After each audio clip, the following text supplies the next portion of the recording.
Everybody to the Spring Reliability and Security Workshop. We could ask everybody to please find your seats, and we will have a break at 9:40 for you to be able to resume your conversation. So good morning.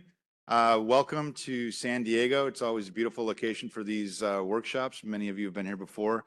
My name is Stephen Noss. I'm WECC's Vice President of Reliability and Security Oversight. And on behalf of all of us who have planned and organized and put this workshop on, we'd like to thank you for coming. But more importantly, I want to thank everybody who's been a part of helping to prepare everything from the logistics to the administrative to the material. We have what we hope is a really exciting conference for everybody this time. We've mixed things up a little bit for those of you who have been here before. We tried to take some feedback and provide a couple of different opportunities for some specific pursuits on day two. So we'll look forward to hearing your feedback on that goes, and we'll just continue to adjust from there.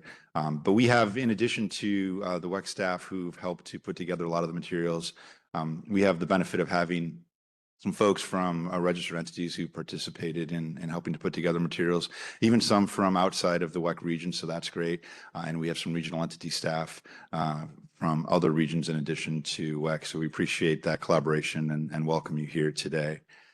Before I introduce our keynote speaker, I do want to get through a couple of logistical items and then we'll get on our way. So if we go to the next slide, this is the Wi-Fi piece if you've not already had your Wi-Fi. So WECC 2026 is the access code, or take a photo of it here quickly and you'll be able to get in on Wi-Fi. WECC 2026.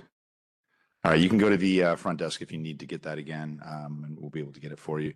I just want to remind everybody that tonight we do have a networking reception. It's up where we had the breakfast. So for those of you that had breakfast, same location, will be from 5 to 7 p.m. I mean, you should have a drink ticket in your name tags. Don't lose that.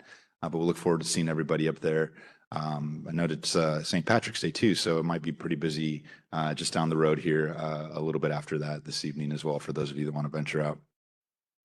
And then I want to remind everybody about the dine-arounds that we've got scheduled. If you've accessed the Whova app, we have some dine-arounds set up by some of our staff. Others were free to set them up as well. So there's some others that are set up by other attendees, and it's a good opportunity to link into some folks that are going out to dinners. And so encourage you to take a look at that if you haven't already. Next slide. And then we have our next workshop in October, and that will be in Scottsdale. So we're looking forward to that. We'll wrap up this week and we'll start taking a look at the feedback and preparing for the next one after that. Look forward to seeing you in Arizona. Next slide.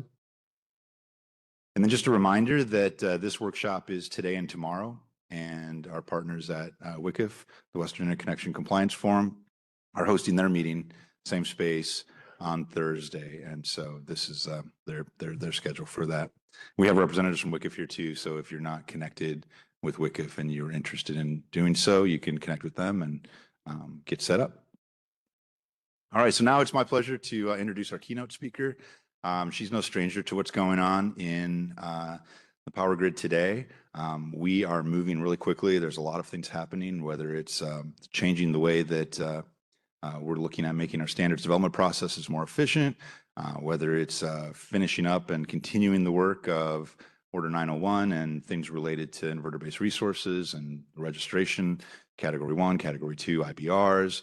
We have the new, really fastly accelerating issues related to large loads or computational loads, initiatives underway to identify criteria to register those entities and develop sets of standards related to them. And Soo Jin and her team is really in the forefront of all of these activities, very directly involved. So given the topics we have, given the pace of change, and given what our focus has been on activities related to reliability lately, we could think of no better person than to invite Soo Jin to come and speak to us. Soo Jin joined NERC in 2012. I was actually at NERC as well for some of those years and had the pleasure of working with her on some of the teams with her. And she's since progressed to several different positions, from standards development through engineering, and today she's the Vice President of Standards and Registration. And so, like I said, is a perfect person to help talk to us about what's going on with the activities that are near and dear to all of your hearts on most of your everyday activities. So with that, let me ask Soo Jin if she'd like to come up and introduce her. So everyone give her a warm welcome, and thank you, Soo Jin.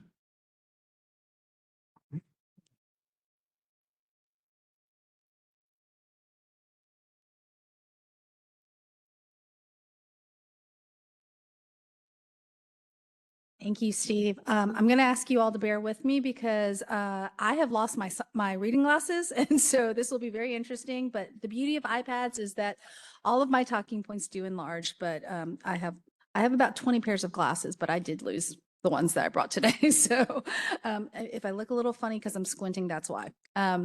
So good morning, everyone. I just want to say thank you so much for having me here. It is a privilege and an honor to be here in this room.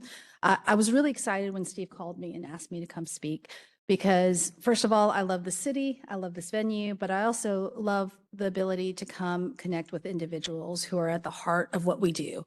This is not just about NERC, it's not just about WECC, it's about resiliency, it's about security. And this type of an event that's coming together today and tomorrow is probably the backbone and the heart of why we come together and why we have a mission that is very critical today. So out here, when we get to at least the Western Interconnection, I do believe that this is the backbone of our communities, our economy, and our future. Energy in the Western Interconnection in particular, it shows us a path for some of the problems that we have to solve in the future. It also shows us a path for things that we need to do to work together.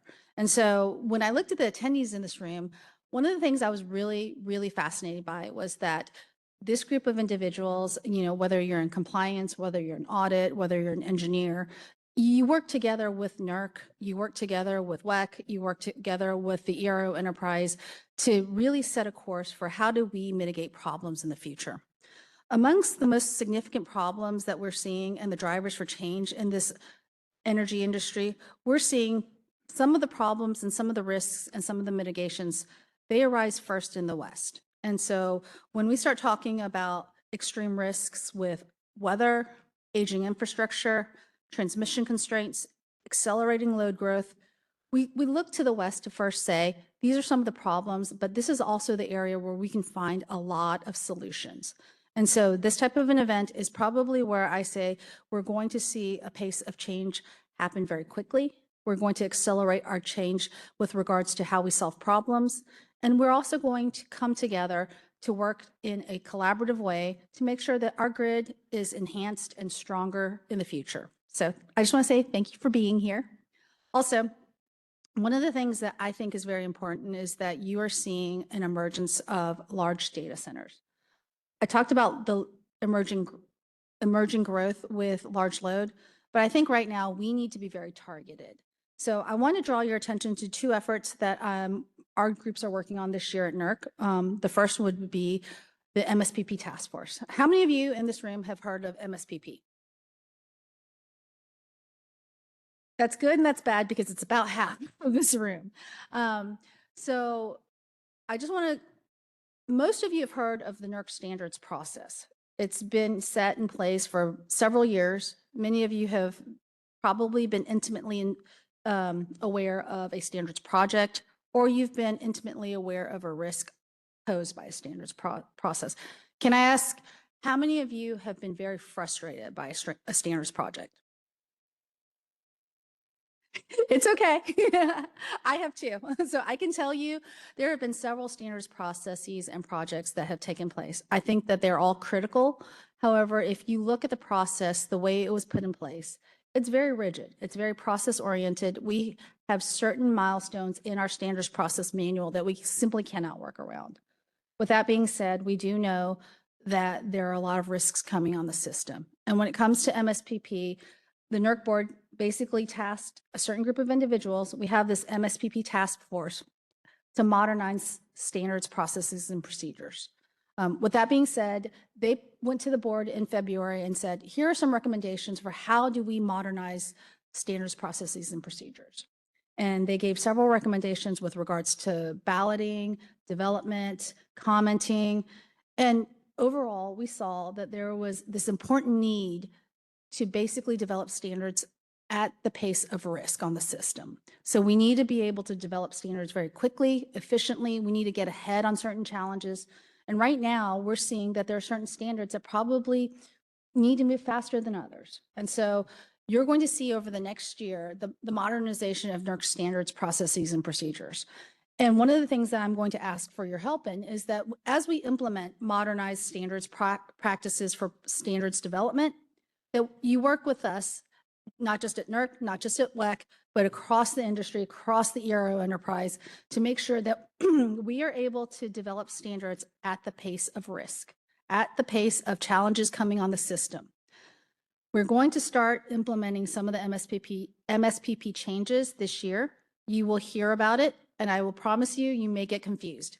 The reason is that there are several processes that have to take place with MSPP. And so if you have any points of confusion, I do encourage you to reach out, not just to WECC staff, but also to NERC staff. We have a very targeted approach this year where we're going to work with the regions, we're going to work with stakeholders, and we're going to work with this MSPP task force that's been put in place to really socialize the changes that have to take place through to 2027. In order to implement a successful new process, we do rely on stakeholders to participate, to come forward and bring us feedback on some of the processes and procedures. But at the same time, I'd like to also ask for your help in implementing some of the spirited recommendations that we can move forward with now. And so with that, we have a project underway. If you're following the standards committee right now, we will start working on large load standards. Many of you have heard about the accelerating pace in which data centers are being integrated into the system. Many of you know that our queues right now have a lot of data centers in there right now. Our interconnection requests have several that are a gig plus. They're requesting certain changes and interconnections into our system. They are impacting our grid today.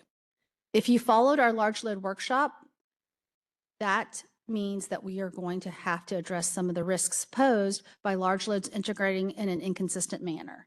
So therefore, we are going to kick off a process and a project. The standards development project is before the standards committee tomorrow on how do we address some of the risks posed by large loads. We're going to, however, implement certain attributes that have been recommended in the MSPP process, and we're going to move very quickly. I'm going to ask this other question. How many of you remember how fast the physical security project was developed and implemented at NERC? I know Steve knows, he's painfully aware of the physical security project. That project was developed in 90 days, and that was record speed. Quite frankly, we had not seen a project develop that quickly. I will tell you this, we are going to now work very quickly to get ahead of and mitigate some of the risks that we're seeing right now with data centers. And we are going to work very quickly and efficiently to try to work on how do we mitigate some of the risks posed by large loads in data centers. That project, we have a SAR before the SC tomorrow. We're going to be very agile, be very efficient, but that team will work very quickly. If you have staff that needs to get involved in that project, please reach out to us because we will move so quickly that I believe the first draft is going to be coming very shortly. The SAR will post very quickly. We do have some mandatory timelines that we will adhere to. We will abide by the SPM. However, we're going to move probably at a pace that makes some people uncomfortable. Our board chair, Suzanne Keenan, when she gave opening remarks at our last large load workshop, she asked that we please emphasize that it takes courage to really address some of these risks, but there's also going to be a point of comfort that we may push you on. Our processes are very well set. However, with large loads, we're going to probably move faster than many people are accustomed to. That project, we are targeting to get done this year. And you should see a draft of that standard probably by August. And that's very quick on our normal timelines.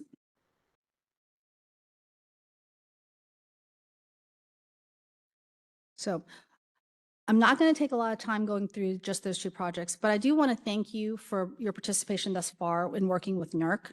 Also, I do want to say that out here, you have seen so many challenges in the West. You've seen the integration of many renewable resources, the engineering talent, the policy leadership, and the grid modernization mindset in the West has really turned a lot of pressures in this area into opportunities. You've been integrating a lot into your generation portfolios. You have been pushing the boundaries on storage, and you're tackling transmission landscapes that sometimes are not easy, and you have a lot of other external factors such as wildfires, such as other extreme weather events. And you are also working with your communities to address other issues, environmental issues, community issues, and you have been the center of many of our conversations. So I want to say thank you for being here today. I want to say thank you for also participating in all of our ERO enterprise projects. If you have any concerns about where we're going with regards to some of our projects, please let us know, because I do understand, and I've heard consistent feedback in the room and also from other stakeholders in other parts of this country that it is sometimes very hard to follow some of the NERC processes and projects. It's hard to sometimes follow everything that's going on the grid today. We have so many efforts going on, but I will tell you, if you reach out to us, we will try to make it as clear as possible. We will try to guide you through all of our events, all of our workshops, all of our webinars, because we are not successful without you. And that's key to our success as an ERO enterprise at WECC, and also key to the success for utilities right now.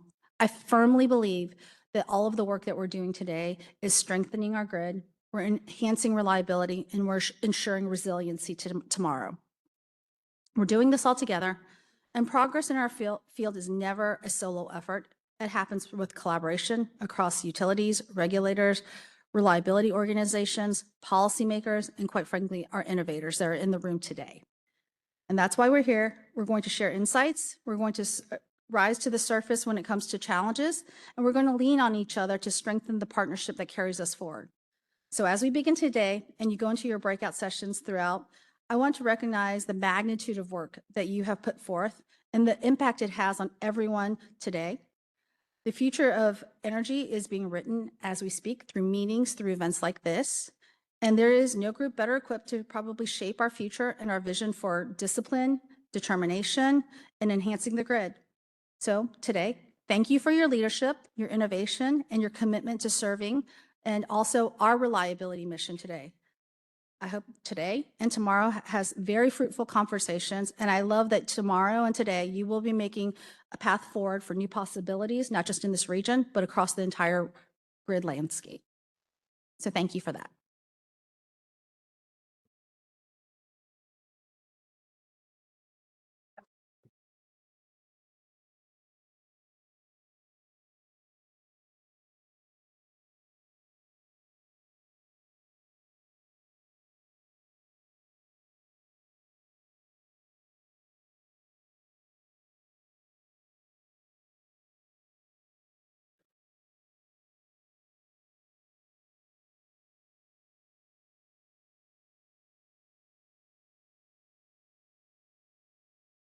Thanks so much, Soo Jin. I appreciate those comments, and it gets us kicked off on the right foot here. We do have a short break, and we're going to pick up promptly at 10 a.m. with the risk session. So ask that you come back and get ready to go for us to start at 10 a.m. Thank you.